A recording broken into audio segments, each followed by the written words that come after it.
کسی اردو کے شاعر نے کہا تھا کہ اس نے کہا تھا عشق ایک ڈھونگ ہے، تو میں نے کہا تجھے عشق ہو خدا کرے، پھر کوئی تجھے اس سے جدا کرے، پھر تو اسے تسبیحوں پہ پڑا کرے، پھر تو گلی گلی پھرا کرے، پھر تو اسی کا نام جپا کرے، پھر میں کہوں کہ عشق ایک ڈھونگ ہے اور تو نہیں نہیں کہا کرے۔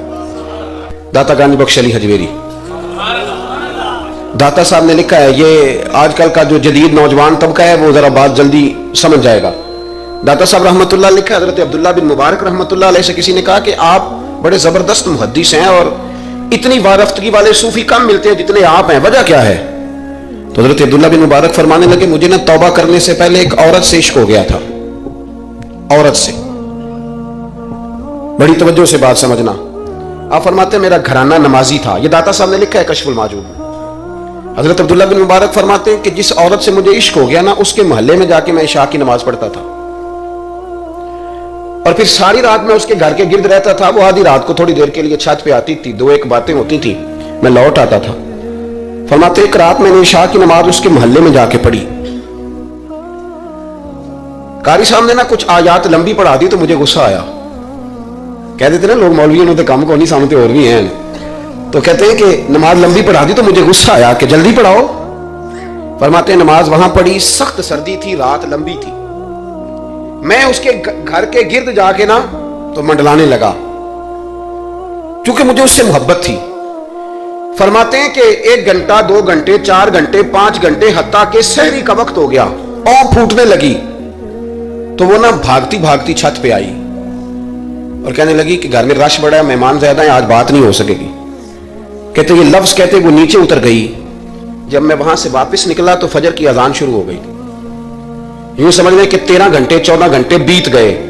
حضرت عبداللہ بن مبارک فرماتے ہیں اچانک نہ میں نے اپنے دل پہ توجہ کی، ساری رات وہ آئی نہیں تھی پر مجھے اس پہ غصہ بھی کوئی نہیں آیا، مجھے وہ بری بھی نہیں لگی، ساری رات اس نے کھڑا رکھا لیکن میرے دل سے اتری بھی نہیں۔ کوئی نہیں سمجھ آئی آپ کو میری بات؟ فرماتے ہیں کہ پھر میں نے اپنے دل پہ توجہ کی تو مجھے سمجھ آئی کہ مجھے اس سے کھرا پیار ہے، سچا پیار ہے۔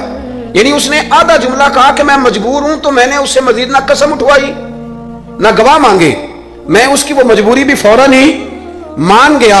تو جناب عبداللہ بن مبارک فرماتے ہیں کہ جب میں نے وضو کر کے مسجد میں جا کے 2 سنتیں پڑھی نا تو میرے اندر سے آواز آئی، عبداللہ اگر ایک بی بی کے لیے تو ساری رات کھڑا رہ سکتا ہے اور اس کی سخت بات سخت انتظار بھی تجھے غصہ نہیں دلاتا، اگر عورت کے عشق میں سارا کچھ ہو سکتا ہے تو رب رسول کے عشق میں بھی ہو سکتا ہے۔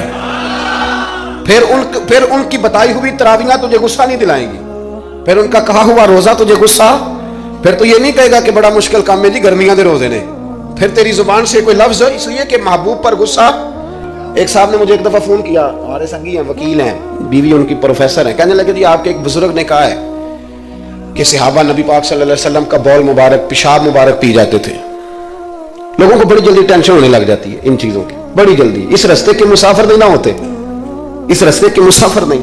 انہوں نے کہا جی کہ صحابہ حضور کا لعاب دہن اپنے چہرے پہ مال لیتے تھے، ناک سے اینٹ نکالتے تھے تو مال لیتے تھے، یہ کیسے ہو سکتا ہے؟